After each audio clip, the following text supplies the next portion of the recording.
Mesdames, nous allons démarrer. Alors, bonjour. On m'avait donné 30 minutes au départ. J'espère, je vais sûrement dépasser. Je me connais, mais on va essayer de ne pas aller trop loin là-dedans. Si vous avez des questions, on va les garder pour la fin. On pourra échanger. On est un petit groupe, là. Ça va être facile. Alors, Industrie 4.0, je vais même présenter. Bien, vous avez peut-être vu une présentation, là. Je suis ingénieur industriel. J'ai été impliqué dans les technologies numériques depuis une trentaine d'années. En fait, pour faire une histoire courte, je peux vous dire, et ça ne me rajeunit pas, j'ai mis les pieds ici en septembre 1962. Je peux vous dire qu'il y avait des tables de ping-pong, puis j'ai joué au Mississippi dans la salle ici. Alors, mais je me suis intéressé aux technologies numériques. J'ai dirigé Productique Québec pendant une douzaine d'années, et ce qui nous a amené de façon naturelle à Industrie 4.0. Alors, l'expérience de 30 ans du Centre collégial de transfert de technologie qui s'appelle Productique Québec, bien, comme je vous dis, ça nous a amené d'une façon naturelle au projet Industrie 4.0. Alors, Industrie 4.0, on va passer rapidement à travers les concepts technologies, à travers les paradigmes, les technologies, puis on dit une démarche, faites un plan. Alors, l'Industrie 4.0, ce n'est pas un concept abstrait, ce n'est pas un niveau absolu à atteindre, c'est une démarche dans un environnement numérique. Alors, Industrie 4.0, vous en avez sûrement entendu parler depuis un certain temps. Moi, je peux vous dire que le projet, puis si on s'en va là, le projet a été pensé par le gouvernement allemand avec les universitaires allemands et les grands fabricants d'équipements en Allemagne en 2011-2012 à peu près que ça a démarré. Et la réflexion était la suivante, comment l'Allemagne peut rester le plus grand manufacturier d'équipements au monde, garder sa priorité. Et c'est de là est partie la réflexion de comment on fait mieux les choses. Alors, pourquoi 4.0? Encore là, il y en a qui vont dire « Hey, on a sauté 3.0 ». Bien, peut-être qu'on a sauté 3.0, mais dans le sens que les révolutions industrielles dans le passé, il y en a eu une à la fin du 18e siècle. Après ça, mécanique, électrique, les chaînes de montage, début des années 1900, 1920, les usines d'automobiles. Mais l'automatisation puis l'informatisation des entreprises, c'est quand même pas si vieux que ça. Ça fait une quarantaine d'années qu'on parle d'implanter l'automatisation. Que ça, c'était, on va dire, la troisième révolution industrielle, parce que on va dire l'informatique. L'éthique, ça a apporté beaucoup de changements. Au départ, on disait des grosses machines de calcul, mais finalement, on a fait pas mal plus d'affaires avec ces outils-là depuis 25-30 ans. Quatrième révolution industrielle, oui, pourquoi quatrième révolution? Bien, on parle d'utiliser l'Internet des objets et la connectivité. Puis si je reviens à ma slide du départ, bien, Industrie 4.0, oui, on peut parler de buzzword, puis c'est de plus en plus un buzzword parce que je peux vous dire que l'intérêt des manufacturiers vers l'Industrie 4.0 est là et de plus en plus grandissant. Mais est-ce que c'est juste un buzzword, une évolution ou une révolution?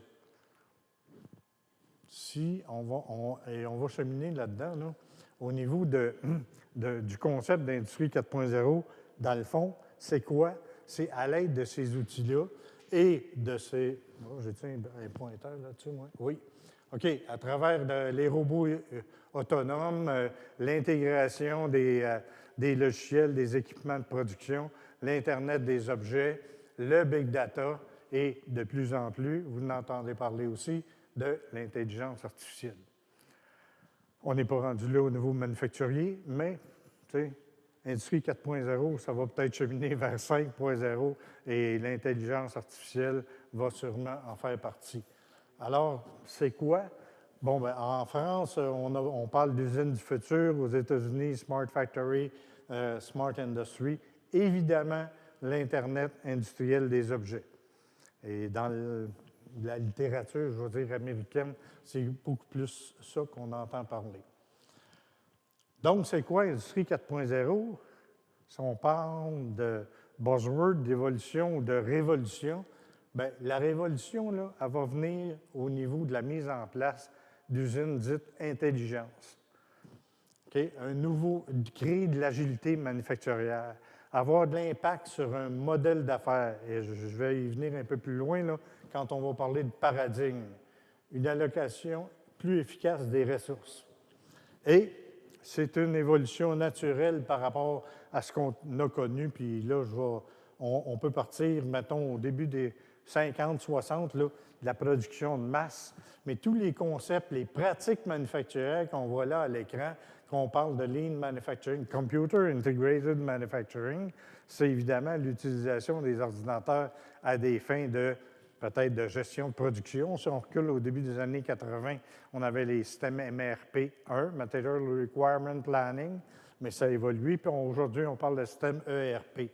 Mais tout ça pour se donner quoi? Se donner de l'agilité manufacturière. Et les technologies qui viennent de se greffer depuis, on va dire 10-15 ans.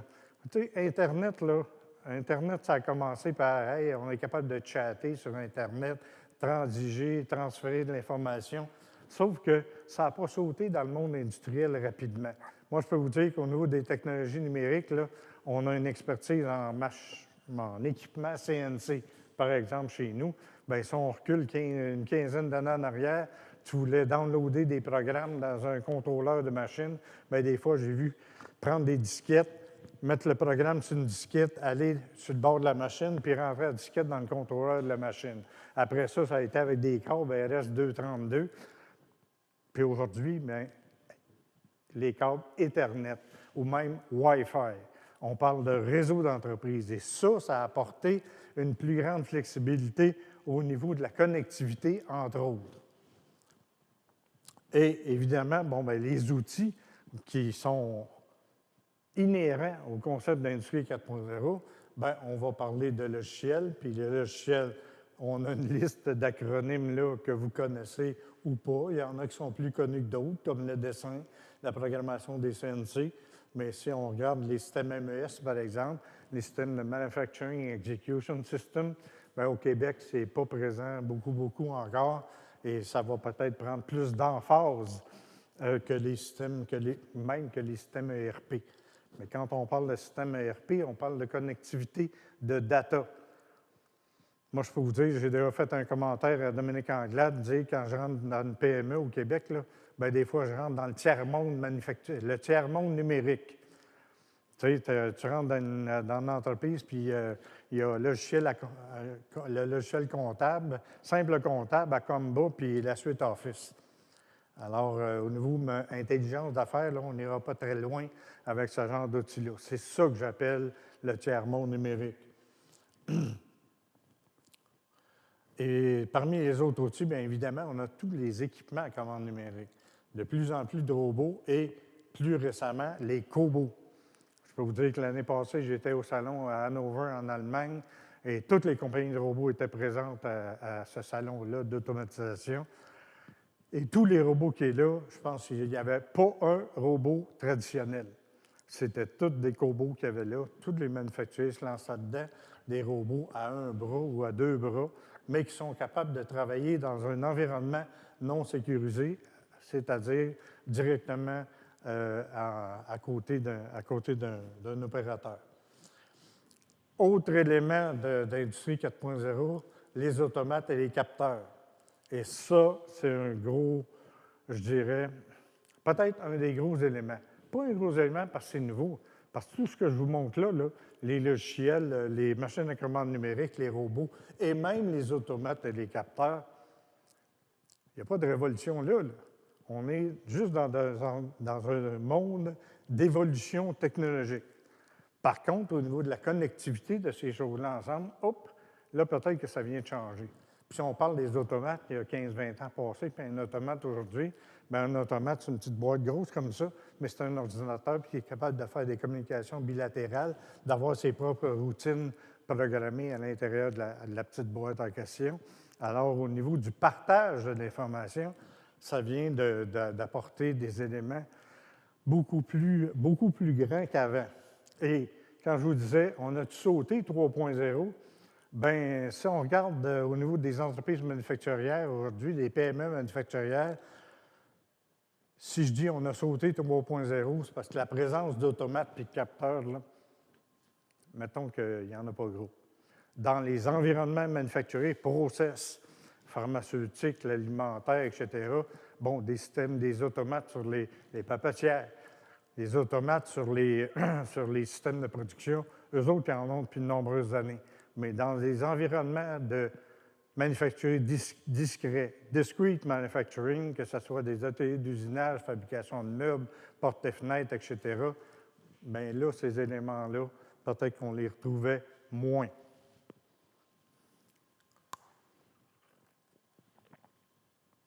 L'élément qui vraiment a apporté de la souplesse dans la communication, c'est vraiment Internet. Donc, les réseaux de réseau. Et aujourd'hui, bien, on parle de capteurs puis les technologies mobiles. De plus en plus, puis même ici au Québec, là, ils se développent des applications drôlement intéressantes qui utilisent les téléphones intelligents, les tablettes. Chez nous, là, ça fait plusieurs années, je me disais, hey, il faut qu'on prône l'utilisation des tablettes, exemple au niveau de la supervision. Les superviseurs d'un atelier de production, bon, au lieu de se promener avec une chemise et un paquet de papier dedans, vont être obligés de s'en retourner au bureau pour consulter l'ordinateur dans le système ERP, s'il y en a un. D'être capable de consulter des dossiers, bien là, tu peux te promener avec ta tablette et tu as toute l'information de production, de gestion de production, puis même la maintenance préventive, elle peut être dans la tablette parce que tu peux scanner un appareil qui a évidemment un tag dessus, puis d'être capable de voir quand il y a de la maintenance à faire dessus. Et quand on parle des capteurs, bien, les capteurs aujourd'hui, on va être capable d'aller saisir l'information en temps réel sur les équipements de production. Puis on ne parlera même plus de maintenance préventive, mais on va être capable de parler de maintenance prédictive. Quand tu as un capteur, un sensor sur un moteur, je vais dire critique, puis que tu as un capteur de saisie de vibration, puis qui est capable de prendre le nombre de vibrations, puis de détecter des défaillances, bien, on va être capable de corriger avant même s'il y avait un système, un logiciel de maintenance préventive qui pourrait dire on va changer le bearing dans 3 semaines, bien, c'est peut-être pas dans 3 semaines qu'il faut le changer, mais c'est dans 3 jours. Alors ça, ce sont les éléments qui nous amènent, en fait, c'est des technologies qui sont inhérentes au concept d'industrie 4.0. On ne peut pas passer à côté de ça. Mais il y a des enjeux. Puis les enjeux, bien, entre autres, sont les suivants. Au niveau de la technologie, je peux vous dire d'expérience, il y a déjà eu des belles études macroéconomiques qui regardaient, bon, bien, dans exemple, une étude qui avait été faite en Montérégie, puis qui regardait la présence de technologies avancées dans les entreprises. Puis là, on parlait de logiciels de dessin, programmation de CNC, ERP. C'est bien beau à voir ça, là, mais tu sais, tu rentres dans une entreprise, puis il y a en version AutoCAD 7 copiée. Ah oui. Sauf que là, si on veut parler de connectivité, là, bien, on n'est pas dans la bonne patente parce que ça serait mieux d'avoir la dernière version du logiciel puis être capable d'utiliser les fonctions avancées qui existent dans la dernière version du logiciel pour être capable de faire ça. D'autre part, la main-d'œuvre, l'ajout de compétences numériques. Il y a des entreprises aujourd'hui qui cherchent, exemple, dans le domaine des assemblages mécano-soudés, qui cherchent des soudeurs. La commission scolaire, oui, on a des cours, des DEP en soudure, etc. Oui, mais sauf que l'entreprise a 5 cellules robotisées de soudure. Oui, ça prend un soudeur qui sait c'est quoi le procédé de soudure, mais ça lui prend des compétences numériques pour faire fonctionner le robot. On n'engagera pas un spécialiste en robotique juste pour programmer 5 robots des cellules. Ça n'a pas d'allure. Donc, c'est ça. Puis je peux vous dire qu'en jasant avec des gens du centre de robotique, bien, ils disaient former quelqu'un à manipuler le robot, bien, ça va prendre une semaine, puis on va être en business, là. Donc, on va ajouter des compétences numériques à des compétences métiers. Puis le dernier enjeu, c'est la connectivité des données. OK? Mais ça va générer quand même des tonnes de données. Et là, il ne faut pas que ça devienne le chaos des données, puis qu'on soit capable, même si l'archivage de données aujourd'hui, ça coûte quasiment rien, là, on peut s'acheter des 10, 15, 20 térabytes d'espace de stockage de données, mais il faut toujours bien savoir qu'est-ce qu'on va faire avec ces données-là. C'est quoi la valeur ajoutée de ces données-là? Parce que ça, c'est les enjeux qu'on a à regarder. Industrie 4.0, quand on parle de révolution, bon, on a parlé des technologies là, qui sont inhérentes au concept, mais ça, c'est juste de l'évolution. L'évolution, mais qu'on est capable de, quand même d'améliorer son sort à travers de ça. Moi, je peux vous dire qu'au centre, on a privilégié l'approche premièrement multidisciplinaire parce qu'on a des gens qui ont des compétences dans les différents logiciels que je vous ai mentionnés tantôt, d'une part. Je suis en train de perdre mon idée, excusez. Oui, mais on a fait des projets, oui, l'approche multidisciplinaire, mais d'autre part aussi les projets.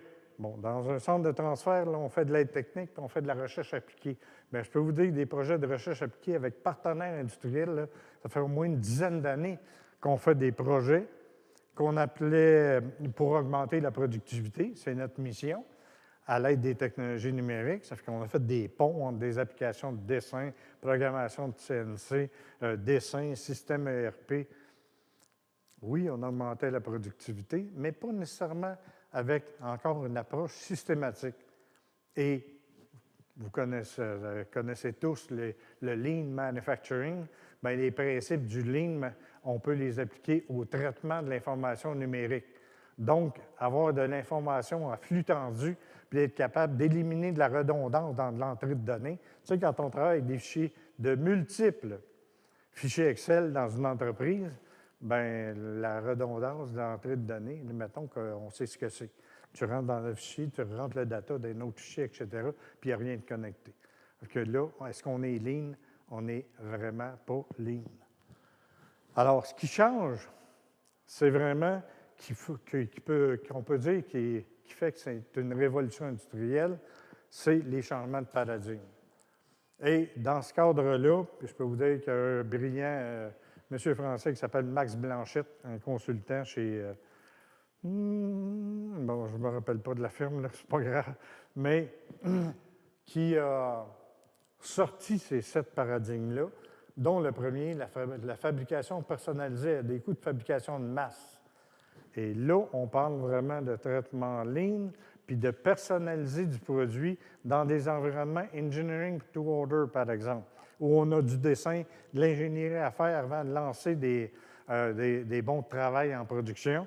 Bien, ça, on fait de plus en plus de petits lots personnalisés. Et je peux vous dire que le thème à Hanover l'année passée, c'était One Piece Manufacturing. Okay? Être capable, ultimement, okay? C'est on fabrique un produit personnalisé, mais à des coûts de fabrication de masse. Ça, c'est le changement de mentalité, je dirais. Puis au Québec, là, ça fait quand même un certain temps qu'on fait la promotion, parce qu'on n'a pas le choix, on fabrique des petits lots. Les grands donneurs d'ordre, ils ne veulent plus gérer d'inventaire, donc fabriquer des petits lots, puis en juste à temps. Mais il y a des entreprises ailleurs, en Europe ou en Asie, qui fabriquent encore fabrication de masse. Donc, de changer de mentalité, de passer, puis même aux États-Unis, je peux vous donner l'exemple de Harley-Davidson. Harley-Davidson, à Milwaukee, il y avait des usines qui fabriquaient, là, puis ils pouvaient se mettre pendant un mois à fabriquer le même modèle de Harley. Mais aujourd'hui, là, tu peux fabriquer plusieurs modèles, puis avec toutes sortes de couleurs, puis les options différentes sur la ligne, puis ils vont tous passer un par derrière l'autre. Ça, c'est un changement de modèle d'affaires, puis un changement de mentalité qui est dans ce contexte-là. Le paradigme 2, le reshoring, ou la fin du problème des coûts de main-d'œuvre. Pourquoi on a délocalisé la fabrication? Parce que, entre autres, c'est de la fabrication de masse. Puis là, bien, le coût de main-d'œuvre devenait important. Hop, on ship ça en Asie. Sauf qu'aujourd'hui, avec les robots, l'automatisation, bien, les coûts de fabriquer en Chine ou de fabriquer en Amérique du Nord, ils vont être les mêmes parce que les robots ils vont coûter le même prix en Chine qu'en Amérique du Nord, puis ils vont fonctionner à la même vitesse avec le même rendement. Alors, la notion de coût, puis on parle même pas d'empreinte écologique, là, mais d'être proche de son marché pour fabriquer des produits personnalisés, bien encore là, le concept d'industrie 4.0 va venir supporter ça. Paradigme 3, la chaîne d'approvisionnement dynamique, la fin des stocks. Effectivement, on parle de petits lots. Les systèmes d'approvisionnement sont dynamiques, puis on est capable d'avoir la matière très rapidement. Bien, autant comme fabricant, comme transformateur, on n'a pas à gérer tant de stocks de matières premières que ça, mais on va être capable d'avoir le matériel qu'on a besoin, entre autres, produits associés très tôt à la commande client. Parce que quand on a une commande client qui rentre et qu'on n'a pas toutes sortes de traitements papier à faire, mais que c'est un traitement électronique, bien, les requis matières pour fabriquer ça, on est capable de les avoir rapidement. Donc, le temps d'approvisionnement puis le temps de mise en production, encore là, est raccourci. Continuité numérique, fin du clivage produit-service. Ça a l'air bien savant, ça, mais je vais juste donner un exemple de clivage produit-service. On vend un produit, on vend une machine, par exemple, puis après ça, bien, on vend aussi un autre package qui s'appelle « On va te vendre un plan de maintenance ». Bien, ce concept-là, -là, c'est ça qu'on parle de clivage produit, puis le plan de maintenance, c'est le service qui va avec le produit que tu vends. Mais aujourd'hui, on est en train actuellement de faire un projet avec une entreprise de fabricant de machines de l'Estrie qui vend partout à travers le monde. Et là, son objectif, c'est de monitorer ces machines à partir de Magog. Monitorer la productivité puis donner des indices à son client, puis monitorer la maintenance. Donc, d'être capable de suggérer du remplacement de pièces, par exemple. Donc, tu n'as plus besoin de vendre un plan de maintenance pour les 3 prochaines années. Non, je vais te le dire quand tu vas avoir besoin des pièces. Et ça, c'est une façon de générer des dollars supplémentaires, des revenus supplémentaires dans l'entreprise. 5, moins intense en capital. Je veux dire, hey, non, c'est pas logique. Si on veut faire Industrie 4.0, on va acheter des automates, on va acheter des capteurs, on va mettre des robots dans l'entreprise. Ça fait beaucoup, tu dis, wow, c'est plus de capital qu'avant. Oui, mais utilisation de l'actif beaucoup plus intense. Si j'achète un robot, ce n'est pas pour qu'il fonctionne juste sur un cadre de travail. Ça va être sûrement pour qu'il fonctionne sur 2, puis peut-être 3. Puis le deuxième, puis le troisième quart, là, ceux parmi vous qui ont de l'expérience dans l'industrie, bien, partir d'un deuxième puis un troisième quart, c'est de l'ouvrage. La productivité, elle chute, puis elle ne chute pas de 5 puis de 10 elle chute de 25 puis de 30 parce que là, tu dis, ouais, ça vaut-il la peine d'investir sur un deuxième puis un troisième quart? On est mieux de faire du temps supplémentaire avec notre équipe qui a plus de maîtrise du procédé, puis qu'on a une équipe de supervision sur place. Mais là, les automates et les robots, là, il y a des usines en Allemagne qui fonctionnent, qui appellent les usines au noir. Pas parce qu'ils ont des revenus en dessous de la table, parce que l'entreprise est dans le noir. Ce sont des automates qui fabriquent, puis on pourrait avoir toutes les lumières éteintes, puis ça va fonctionner pareil. Alors, moins intense en capital, c'est la façon de l'exprimer.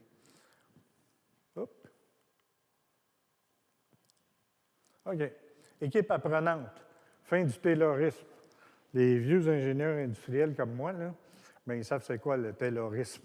C'est-à-dire la répartition des tâches pour l'équilibre des tâches sur une ligne de production, puis de mesurer la productivité de chaque travailleur dans des tâches très précises.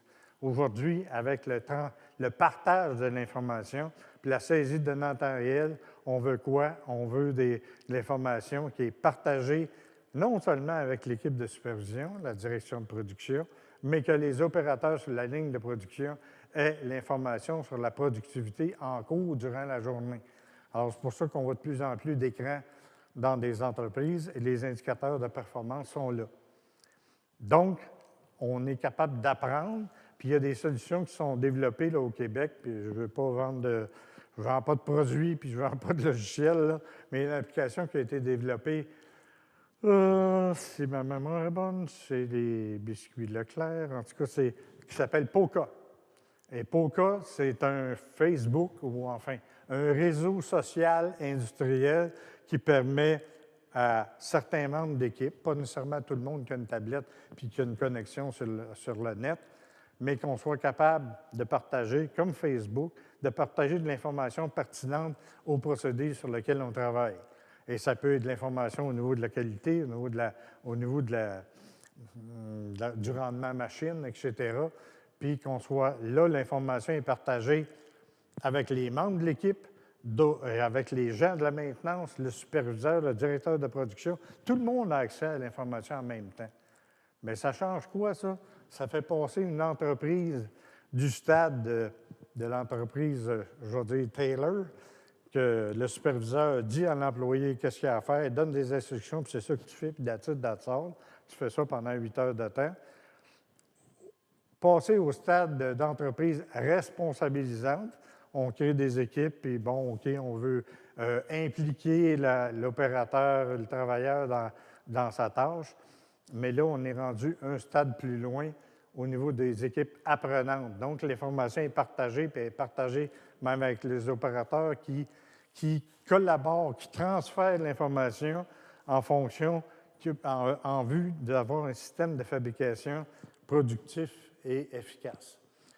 Et le dernier paradigme, bien, une industrie propre, attractive et valorisante, bien, ça, c'est un problème. Puis je peux vous dire, même au niveau au niveau des admissions, dans des programmes techniques, par exemple, dans les cégeps, que ce soit en technique de génie électrique, mécanique, ou les technologies physiques qui sont reliées à l'entreprise manufacturière, bien, les jeunes aujourd'hui ne veulent pas s'en là-dedans. Pourquoi? Bien, on ne veut pas aller travailler dans la saleté comme notre père et notre grand-père, dans la saleté, dans le désordre, puis etc. Tu es habitué de travailler avec un téléphone intelligent, puis avec une tablette. Bien là, l'entreprise 4.0, je peux vous dire, j'ai visité une entreprise de Festo en Allemagne où il y avait 1400 employés, puis tu aurais pu manger à terre dans l'entreprise. Il n'y a rien qui traîne là et ça marche comme ça, mais ils sont connectés. Alors, ça, ce sont les paradigmes, les changements au niveau du modèle d'un système manufacturier, modèle de gestion, modèle de productivité, en tout cas d'un système manufacturier efficace. Un point puis que je voulais vous mentionner, puis ça, c'est sorti d'une réflexion de nos amis français qui utilisent beaucoup de termes, beaucoup français, comme CDO, Chief Digital Officer. Ça vient de France, ce thème-là. Et pourquoi? Bien, en fait, l'idée en arrière de ça, c'est on parle de convergence des technologies informatiques et des technologies informationnelles, opérationnelles. Puis, de plus en plus, bien, on va devoir joindre l'informatique, donc les TIC, aux technologies numériques associées aux équipements de production. Et dans ce sens-là, je pense que c'est de plus en plus important. Puis, il n'y a pas de formation actuellement qui vise un profil de ce type-là. Je peux vous dire des grandes entreprises, même, je vais vous donner comme exemple Cascade. Cascade des VPTI, comme n'importe quelle grosse entreprise. Mais toute la partie automatisation des machines, là, il y a une division chez Cascade qui s'appelle Ingénierie et projets. Bon, la gang d'ingénieurs, puis les brillants en génie électrique puis génie informatique, là, bien, c'est là qu'ils sont. Sauf qu'ils sont dans deux bâtisses différentes, puis on dirait que c'est du monde qui ne se parle pas. Bien, Industrie 4.0, là, c'est un must que ces gens-là se parlent parce que tu vas programmer dans SAP, mais tu vas peut-être vouloir communiquer avec un programme qui est en, je ne sais pas moi, qui est on va dire en GraphSet ou en n'importe quoi pour les automates. Il faut que ces langages différents-là puissent commencer à se parler et qu'il y ait des échanges. Donc, le Chief Digital Officer, bien, éventuellement, ça va être lui le chef, le VP technologie numérique dans une entreprise. Ça s'en vient. Il y a des entreprises, des grandes entreprises qui commencent à y penser, d'avoir des gens dont la spécialisation, ça va être technologie numérique. Donc, l'intégration horizontale, les logiciels, l'intégration verticale, communication avec les équipements de production,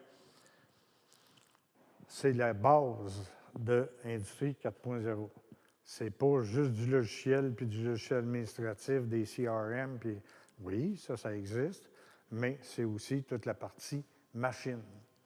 Et si on veut traiter une commande à fabriquer, personnalisée rapidement, bien, c'est de la traiter puis que toute l'information technique soit poussée dans un très court laps de temps avec un traitement de l'information réduit et lean pour être capable d'apporter les programmes, les instructions aux équipements de fabrication, que ce soit un automate ou un contrôleur de CNC. Donc, l'intégration, là, on la voit, là, l'intégration des machines, des opérateurs, les capteurs, mais tout ça va monter vers les systèmes, entre autres les systèmes ERP, mais là-dedans, évidemment, je ne couvre pas les autres aspects, là, parce qu'on pourrait mettre ERP, CRM, WMS, Warehouse Management System, ça va tout se connecter ensemble. Donc, l'approche Lean du traitement des données numériques, là, ça, je ne l'ai pas vu beaucoup dans la littérature, mais d'expérience chez nous, c'est ça qu'on a vécu. Merci. Donc, d'ajouter de la valeur ajoutée aux données numériques, mais par la connectivité. Comment on y arrive? Bien, la transformation numérique, puis encore là, il y a des gens qui utilisent des néologismes comme digitalurgie ou digital transition, mais on s'y prend comment pour arriver là? Bien, d'abord, il faut faire un état des lieux.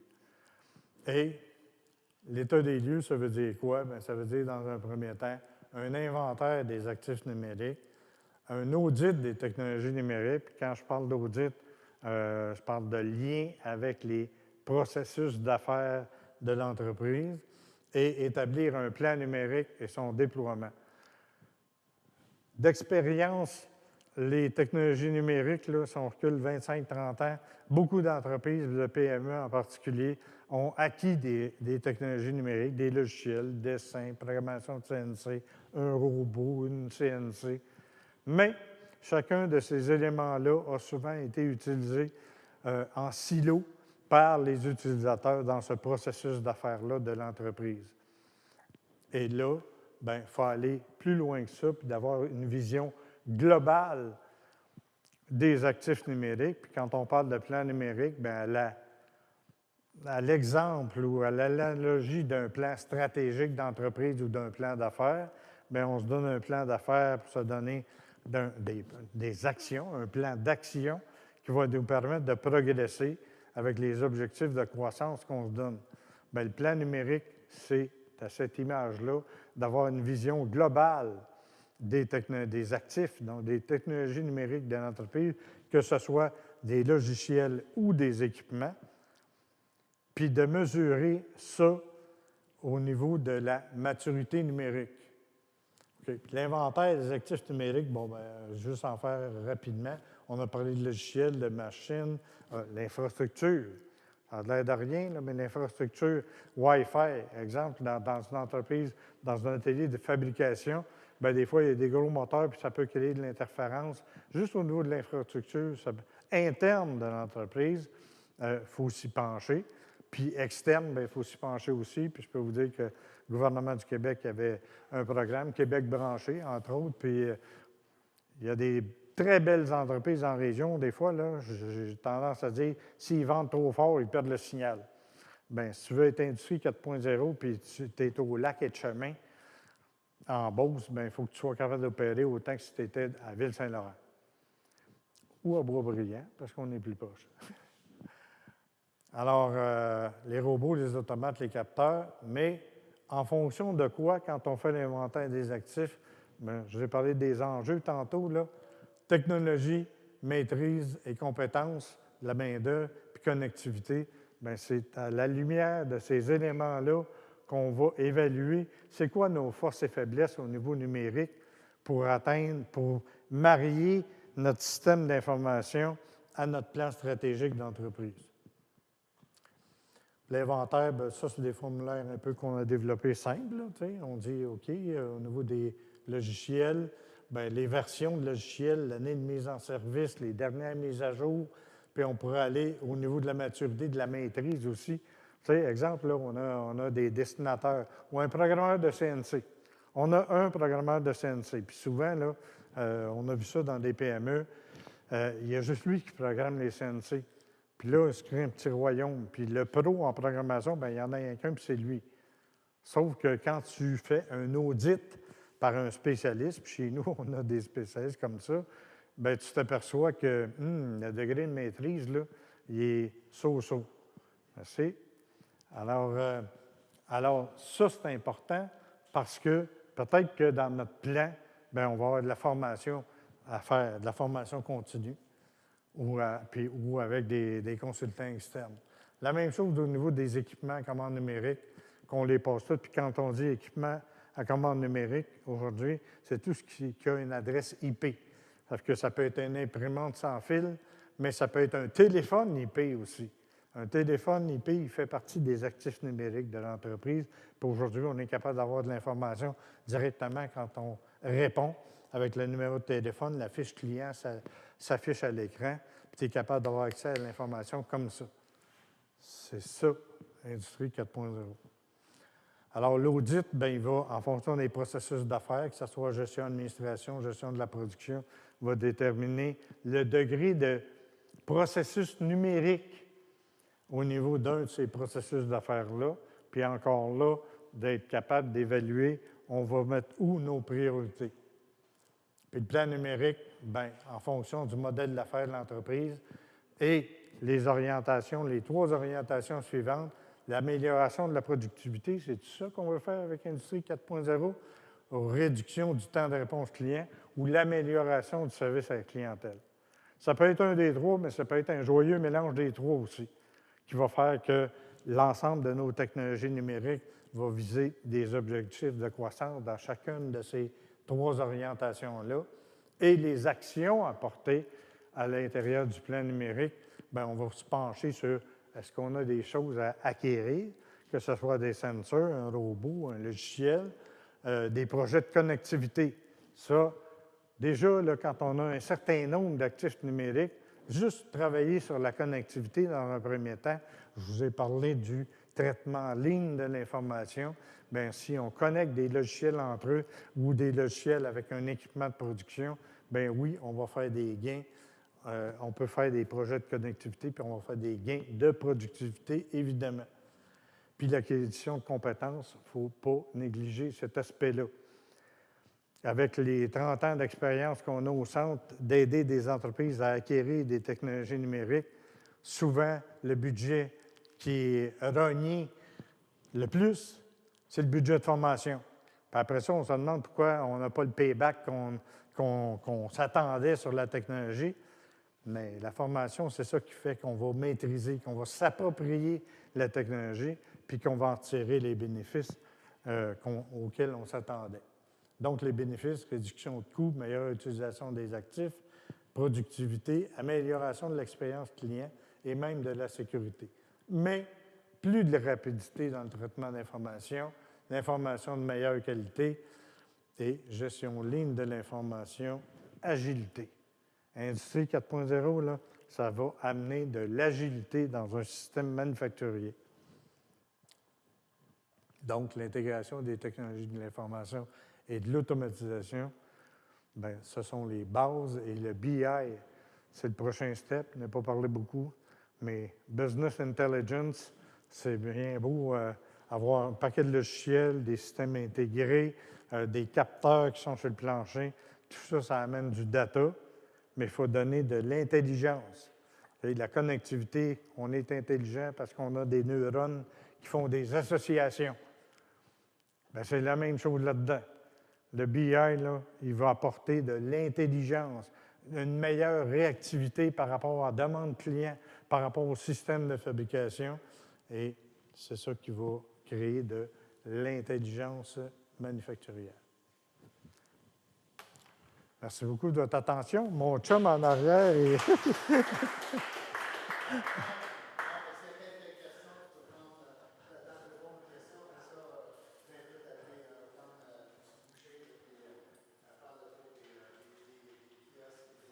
OK, merci. Question? Oui?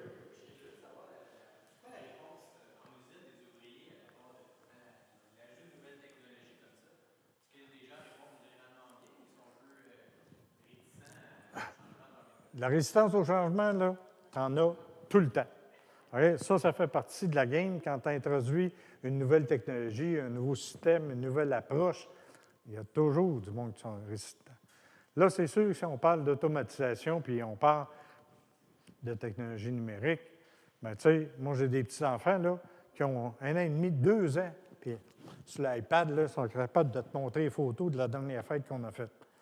Mais si, ben, je suis grand-père, je vous l'ai dit que j'avais joué au Mississippi ici, là, mais sauf que moi, j'ai baigné, ça fait 35 ans, je baigne des technologies numériques, mais tu as du monde de 55 ans que, qu'est-ce que je fais avec la souris? Oups, il faut que le curseur monte. M'a monté à ça. Non, il ne faut pas que tu montes la souris, pas de même ça marche. Bien, c'est sûr que, puis tu sais, tantôt, je parlais de POCA. POCA, là, c'est de créer une dynamique. On a une entreprise en Estrie là, qui l'a implanté. Mais le directeur de production, là, je peux te dire qu'il a mobilisé son monde. Bien, ça fait que oui, ça a marché. Parce que les gens étaient, premièrement, le système leur a été expliqué, ça fait quoi, pourquoi on fait ça. Puis là, bien, ça crée un engouement. Tu sais, quand on dit là, une usine apprenante, là, bien, l'opérateur, au lieu de faire la même affaire, tu sais, 852 fois pendant son chiffre de 8 heures, bien là, il est capable de penser, de partager de la connaissance qu'il a avec l'équipe qui est autour de lui, avec le superviseur. Ça crée une dynamique différente. C'est sûr que tu as moins de résistance quand les gens sont mobilisés. Mais, tu sais, moi, j'ai déjà juste implanté des feuilles de temps dans l'entreprise. « Hey, le boss veut nous checker. » Bien là, on veut connaître nos coûts, notre prix de revient. Bien, tu sais, ça commence comme ça, mais là, c'est les feuilles de temps. Mais là, on est loin des feuilles de temps. Hein? Il n'y a plus de feuilles de temps. C'est des sensors, puis ta carte magnétique qui va faire en sorte que même tes déplacements dans l'usine avec les systèmes de géomatique industrielle qui pourraient savoir t'es où, ou dans un hôpital, est où la machine spécialisée que tu as besoin. Bien, tu sais, ce genre d'affaires-là, l'exemple de l'hôpital, c'était une application RTLS, Real-Time Location System. Les médecins, les infirmières, les médecins, hey, il ne veut pas se faire checker, lui, il est où dans l'hôpital? Mais là, je ne sais pas, moi, tu as un appareil un appareil cardio-respiratoire là, que tu peux utiliser. Moi, juste dire un défibrillateur. C'est niaiseux, là, mais c'est pas ça. Mais tu veux savoir où il est. Bien, s'il y a une puce dessus, tu vas être capable de le savoir en temps réel où il est, puis tu vas aller à la bonne place. Oui, il y a de la résistance, puis nous autres, comme centre de transfert de technologie, on aide des entreprises à cibler la bonne technologie en fonction des langages de programmation, de la connectivité, etc. Mais nous autres, on n'a jamais donné de cours de gestion du changement. Sauf que d'avoir l'apport d'un spécialiste en gestion du changement quand on veut faire un changement majeur, relativement important et significatif, pas mauvais d'utiliser les services d'un professionnel là-dedans. D'autres questions? Je vais être au dîner, là, si vous en avez. Ça va me faire plaisir d'y répondre.